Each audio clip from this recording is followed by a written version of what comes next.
The clouds look like it's gonna let loose soon. I have made it here to Cold Harbor Visitor Center on my way to see the graveyard and the monument to the Pennsylvania regiments from the Civil War. It's been a cloudy day all the way up here from North Carolina to Virginia. It started in the 70s at home, and now it's down. Ooh, it's gotten cold. I almost want to put my warmer coat on. So let's go see the visitor center. Cold Harbor. The concentration of Civil War resources found in Richmond area is unparalleled. The National Park Service manages 13 sites, giving visitors an opportunity to examine the battlefield landscapes, to hear the stories of the combatants and civilian residents, and to understand the complex reasons why Richmond came to symbolize the heart and soul of the Confederacy. Cold Harbor, May 31st through June 12th. The Army's revisited ground first contested during McClellan's 1862 campaign. This time the lines extended for nearly 7 miles, with actions beginning at the old Cold Harbor crossroads and extending north and south from there. A major attack by the Federal Army on June 1st partly succeeded, and a larger follow-up attack on June 3rd failed badly. The soldiers endured 9 more days of sniping and misery in the entrenchments before both armies marched south toward Petersburg, ending the overland portion of the 1864 campaign. Did you know Lee's attack at Gaines' Mill, during which he tried to use every available soldier of his 55,000-man force, was his largest single assault of the Civil War? Did you know General Robert E. Lee secured his first victory in the field at the cost of 9,000 soldiers killed and wounded? Over the course of nearly 2 weeks at Cold Harbor, the Federal Army lost more than 13,000 men. Confederate casualties are estimated at approximately 5,000 men. Since then, Cold Harbor has become one of the memorable places of the Civil War, its name forever associated with carnage and trench warfare. This is my third great-grandfather, Josiah Hissong, who was born the 23rd of December, 1839, in Washington, Pennsylvania. He grew up in Mercersburg, Pennsylvania when he was a lad, and learned the printer trade and afterwards the potter trade. On April 3rd, 1861, he enlisted in the 3 months. Serving his time out, came home. Then on September 21st, 1861, he enlisted in Company H, 55th Pennsylvania, under Captain George H. Mullen. Re-enlisted, came home in January 1864 on a veteran furlough. On the 18th day of February 1864, he passed through a number of engagements while in the service and received a slight wound in the wrist at Chapin's Farm on the south side of the James River in Virginia on September 29, 1864, and at the Battle of Hutchins Run, March 30, 1865, he was severely wounded in the hip, which incapacitated him from any further military service. He was appointed secretary by the governor of Pennsylvania to the commission to build the monument to recognize the Pennsylvania troops at the Battle of Cold Harbor. The dedication of the monument in Cold Harbor Cemetery took place in 1912. Captain Josiah Hissong of the Company 55th Pennsylvania Regiment Volunteers of the Civil War died at his residence at Point on Monday, February 25th, 1824, at the age of 84 years. When he passed away, it said in his obituary, and thus another 61 to 65 boys has passed away. My grandfather told me stories of his great-grandfather, seeing him in his uniform from the Civil War with his sword.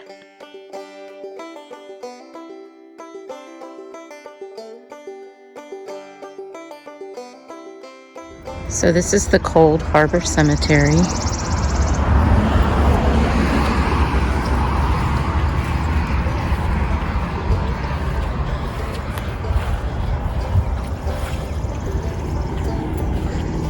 Here is the monument to the Pennsylvania troops. The Pennsylvania Artillery Regiments, 1st Light Batteries, 2nd Heavy, 2nd Provisional Army.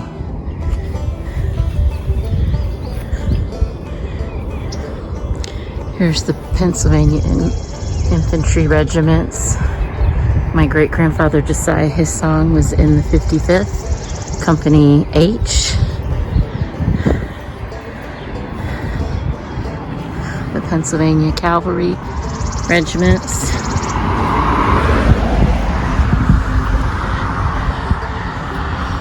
Erected by the Commonwealth of Pennsylvania to all Pennsylvania regiments who participated in the operations from May 31st to June 12th, 1861, incident to and during the Battle of Cold Harbor, Virginia, June 3rd.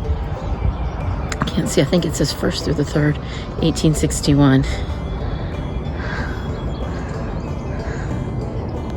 My great-great-great-grandfather was commissioned to Secretary of the Commission, Captain Josiah his song, by the governor, appointed by the governor to help erect the monument. Look at all those.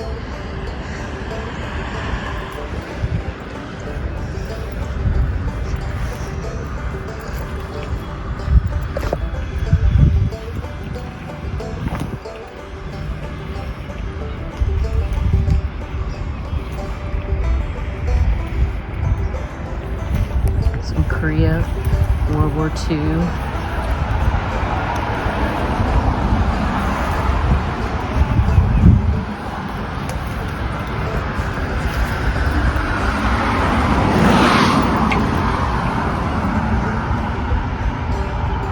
From the Bivouac of the Dead by Theodora O'Hara, the muffled drum's sad roll has beat the soldier's last tattoo.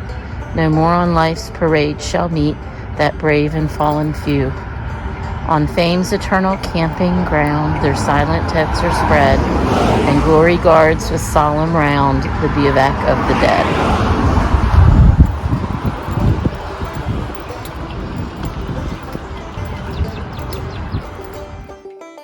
Grant's slaughter pen.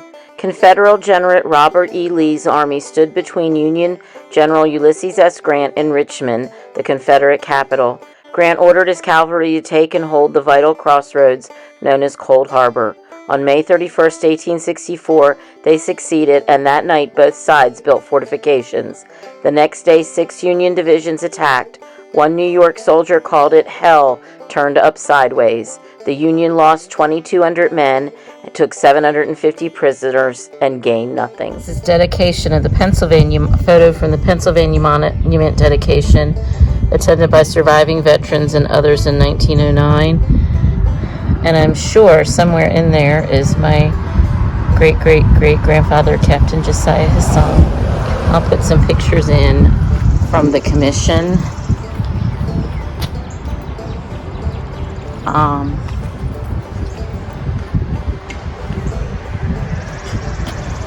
700,000 Union and Confederate soldiers died in the Civil War between 1861 and 1865.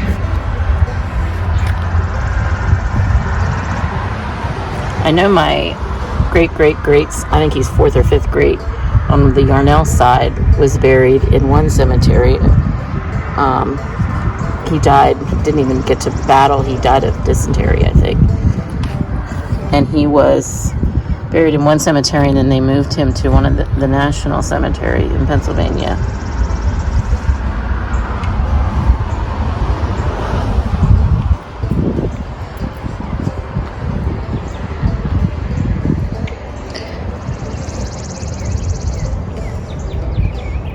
So over there is the monument to the New York regiments.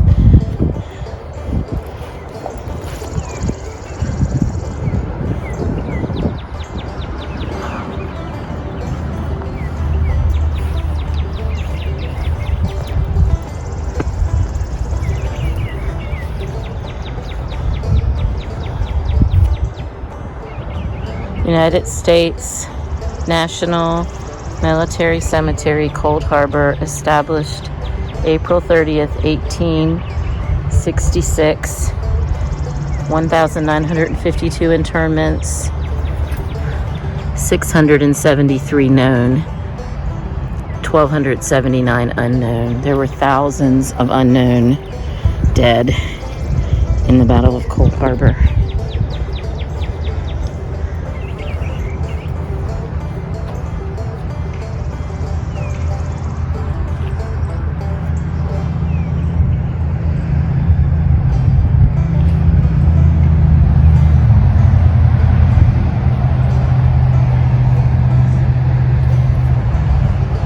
Remember, that's the other monument.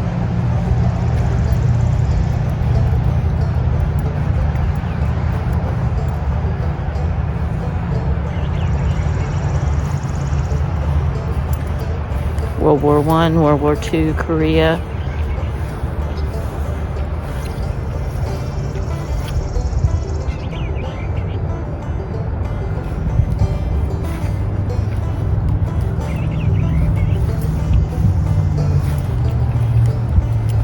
So my great-great-great-grandfather is buried in Bedford County, Pennsylvania. He actually was wounded in 2 battles in the area. In the last one, he, I guess, was bad enough that he had to leave. I'll read you more about that. But he lived to be 84. Near the stone rests the remains of 889 Union soldiers gathered from the battlefields of Mechanicsville, Savage Station, Gaines Mills, and the vicinity of Cold Harbor. Wow.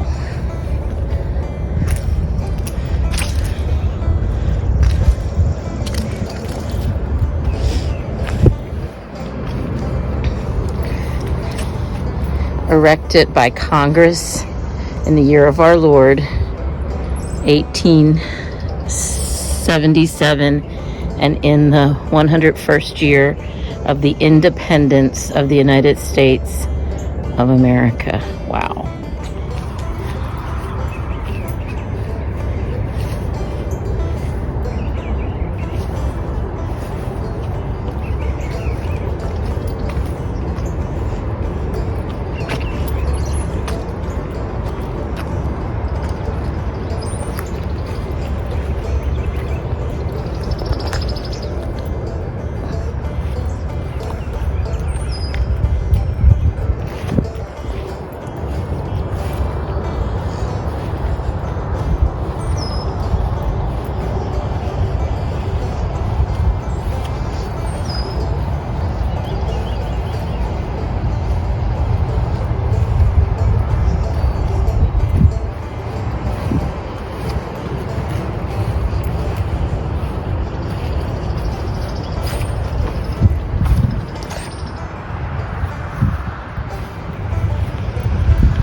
That night, after a yummy lasagna dinner, the next day I drove to DIV, stopping at the Cold Harbor metal detecting store.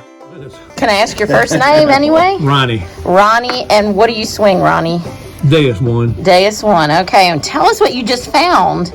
This is pretty awesome. So I found a beautiful Vermont. Wow. I found a 1843 gold 2.5, an 1861 half dime. And these two were together, and they're both well, they were in the same hole. They were not like that, but they were in the same hole. But they match up perfectly, which is just crazy. Sweet. And then this is just a, is that like a general service or? Yeah. And then that's an infantry, right? Yeah. Yeah. And I can't see what that one is. Is that another general service? Right. Okay, that's amazing. And this is a 2.5. A lot, yeah, 2.5. And a lot of bullets coming out of that, but just 3 rings. It's amazing the amount of bullets. I know what it is. It really is. I was over at Cold Harbor to see where my great-great-great-grandfather fought in Cold Harbor from Pennsylvania. And he helped put the monument up. He was on the commission. And just the amount of bullets and artillery used in Cold Harbor is just crazy. Yeah, friend of yours had some good Hold on. So tell me your name and Jerry Simmons. and you have the Cold Harbor metal detectors here in Mechanicsville, Virginia. And I'm getting these from you, and you just dug these up Day before yesterday, yeah. in Gaines Mill. Well, it's Cold Area. Harbor. It's Cold all Harbor. Cold Harbor. You had the first Cold Harbor and the second Cold Harbor. Right. And I'm getting these because I'm making a couple of these up for my nieces, so they can have some history of their great-great-great-great-grandfather. I got to add an extra grade in there. But thank you. And you sell metal detectors? You sell all kinds? Relics, metal detectors, books, a little bit of everything. Okay. Nice, friendly shop. Thank you. It was nice meeting you. Then driving down the road, I see this sign linked to one of my favorite picture books about Henry Box Brown. So I left Richmond area, where yesterday I visited the Cold Harbor battlefield, and I stopped at the Cold Harbor metal detecting store with relics. Really cool, and I'm going to put some video in here about that. But first, I'm driving down this back 2-lane road to go to Culpeper, and I see this sign about Henry Box Brown. So one of my favorite picture books is about Henry Box Brown. He was born into slavery about 1815 at the Hermitage Plantation, just near here. He was working in Richmond by 1830. He mailed himself to Philadelphia and freedom on the 23rd of March, 1849. Inside a 3-foot-long box, Brown became the spokesman for the abolitionist movement and a symbol of the Underground Railroad. And he published Charles Stern's The Narrative of Henry Box Brown and exhibited a moving panorama, The Mirror of Slavery. Forced to leave the country in October 1850 after the Fugitive Slave Act because of the threat of re-enslavement, Brown moved to Great Britain, where he toured as an entertainer. He returned to the United States in 1875 and died sometime after 1889. So really cool. Henry Box Brown was near here when he was enslaved on a plantation. Well, I hope you come back and watch my next videos on Digging in Virginia 56. Please like and comment on this video and share it, and follow me at Instagram at Lucky Duck Digger 2.